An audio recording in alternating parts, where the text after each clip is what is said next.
Orang itu menjadi kikir itu karena nganggap hidup itu lama dan uang itu penting. Kalau zaman Nabi itu sederhana kalau melihat hidup. Pernah suatu saat Nabi itu punya jatah makan karena Nabi itu hidupnya juga pas-pasan. Jadi Nabi itu unik. Beliau di satu sisi kaya raya, bisa ngurmat Abu Hurairah, Ammar, Suhaib.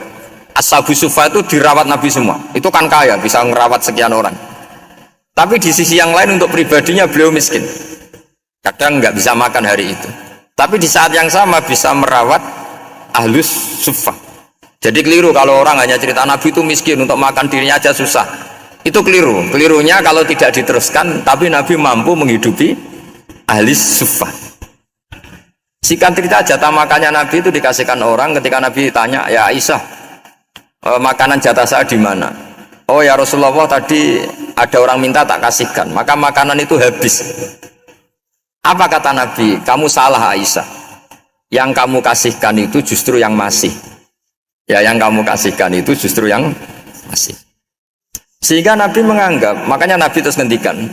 Ya kalau mukhatabnya lelaki ya kira-kira begini. Wa hal laka min malika illa ma akalta fa afnaita wa labista fa ablaita. Terus tanya wa tasaddaqta fa abqaita, kata Nabi.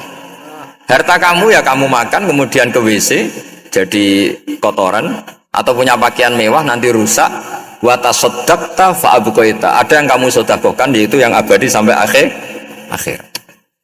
Sehingga banyak pengusaha yang mencintai saya setelah tak ajari hadis itu, misalnya punya uang 1 miliar karena dia spekulan atau pedagang rawan bangkrut, disedekahkan ke masjid 50 juta, yaitu yang abadi. Jadi kalau suatu saat bangkrut, dia masih punya uang 50 juta di akhirat. Jadi Nabi itu mengajari sedekah itu apa? Ya sedekah itu pengabadian uang. Kalau kita kan enggak, bilang sedekah itu nguras uang. Itu pikirannya setan dan pikirannya orang Islam. Itu cara berpikir setan, bukan cara berpikir umat apa?